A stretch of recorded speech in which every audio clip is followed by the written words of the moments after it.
அன்பு நேயர்களே, இந்த பதிவில் 2024ஆம் ஆண்டினுடைய முதல் மாதம் ஜனவரி மாதத்திற்கான பலாபலன்கள்.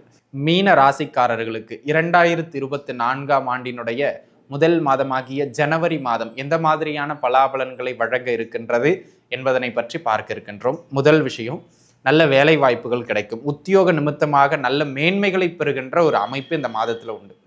ஆக நல்ல ஒரு வேலை வாய்ப்பு, சொல்ற அளவுக்கு வருமானத்தை கொடுக்கக்கூடிய வேலை வாய்ப்புகள் கிடைக்கும். ஆக தாராளமாக முயற்சிகள், உங்களுடைய தகுதிக்கு ஏற்ப நல்ல வேலை வாய்ப்புகள் கிடைக்கும். முதல் அமைப்பு. ரெண்டாவது, ஏற்கனவே உத்தியோகத்தில் இருக்கிறவங்களுக்கு அடுத்த கட்டத்துக்கு வளர்ச்சி.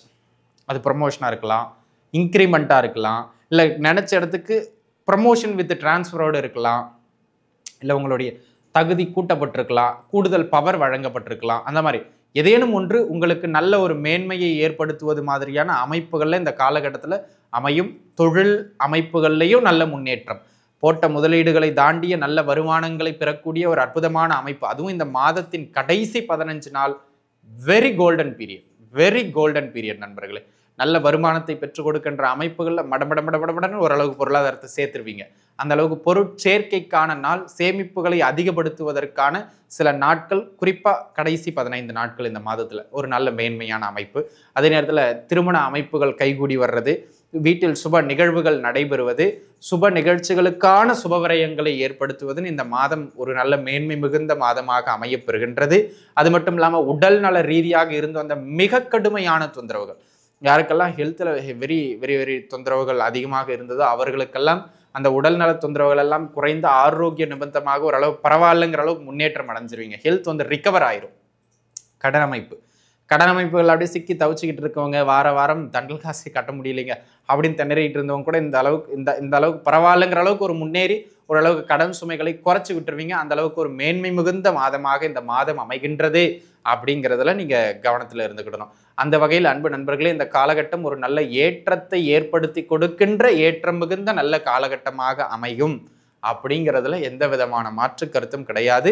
தொட்ட காரியம் அனைத்திலும் நல்ல மேன்மைகளையும் வழங்குகின்ற மாதமாகவே இந்த மாதம் உங்களுக்கு அமைய பெறுகின்றது அப்படிங்கிறதையும் நீங்க புரிஞ்சுக்கிடுங்க. அது மட்டும் இல்லாம இந்த காலகட்டம் ஆரோக்கியம் மேம்படுவது, கடன் குறைவது, பொருளாதார நிமித்தமாக மேன்மை அடைவது, சேமிப்புகள், தொழில், பொருளாதாரம், உத்தியோகம், சுப நிகழ்வுகள் எல்லாவற்றுக்கும் சிறப்பு. இந்த லாங் டிஸ்டன்ஸ் டிரான்ஸ்ஃபர் எதிர்பார்த்துக்கிட்டு டிரான்ஸ்ஃபர், வீடு மாற்றணும்னு நினைக்கிறவங்களுக்கு இந்த வீடு மாற்ற அமைப்புன்னு இந்த மாதம் கிட்டத்தட்ட ஒரு 80% நற்பலன்களை மட்டுமே வழங்கக்கூடிய ஒரு ஆகச்சிறந்த மாதமாக அமையப்பெறுகின்றது. அதில் எந்த விதமான மாற்று கருத்தும் கிடையாது. எங்கேயாச்சும் கவனமாக இருக்கணுமா அப்படின்னு கேட்டிங்கன்னா, ஒரு சில இடங்களில் மட்டும் கவனிச்சிருந்தா போதுமானது. அது என்னென்ன இடங்கள் அப்படின்னு கேட்டுக்கிட்டிங்கன்னா, தகப்பனாரினுடைய ஆரோக்கியம், தகப்பனாரோட கருத்து வேறுபாடு, இந்த ரெண்டுல ஏதாவது ஒன்று இந்த காலகட்டத்தில் மீனராசி நேயர்களுக்கு ஏற்படும். ஆக கூடுமான வரையிலும் தகப்பனார் சம்பந்தப்பட்ட விஷயங்கள்ல பெருசா தலையிட்டுக்காதீங்க. அவங்களுடைய உடல்நிலை ஏதாவது பாதிக்கப்பட்டிருக்கு அப்படின்னு சொன்னா அவங்களுக்கு மருத்துவம் பாருங்க. அவங்களுக்கு கொஞ்சம் கேர் எடுத்துக்கிறது இந்த காலத்துக்காட்டத்தில் உங்களுக்கு நன்மையை தரும். இல்லை அப்படின்னு சொன்னா அது உங்களுக்கு மிகப்பெரிய தொந்தரவுகளை ஏற்படுத்துறதுக்கான வாய்ப்பு அதிகம்.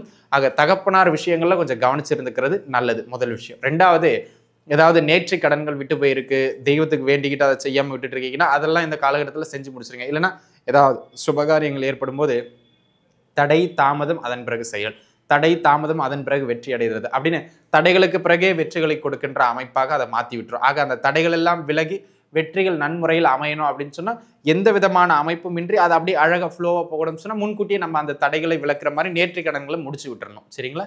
இதை பார்த்துக்கிட்டா போதும். இந்த காலகட்டத்தில் உங்களுக்கு பரிகாரம்னு பெருசா அவசியம் இல்லை, இருந்தாலும் குலதெய்வ வழிபாடு நல்ல மேன்மையை கொடுக்கும். சரிங்களா? ஆக அன்பு நண்பர்களே, இந்த பதிவு நிச்சயமா உங்களுக்கு பயனுள்ளதாக அமைந்திருக்கும் அப்படின்னு நான் நம்புறேன். மீண்டும் இன்னொரு நல்ல பதிவின் வாயிலாக உங்கள் அனைவரையும் சந்திக்கும் வரை உங்களிடமிருந்து விடைபெறுவது உங்கள் ஜோதிடர் யோகி ஜெயப்பிரகாஷ். நன்றி, வணக்கம்.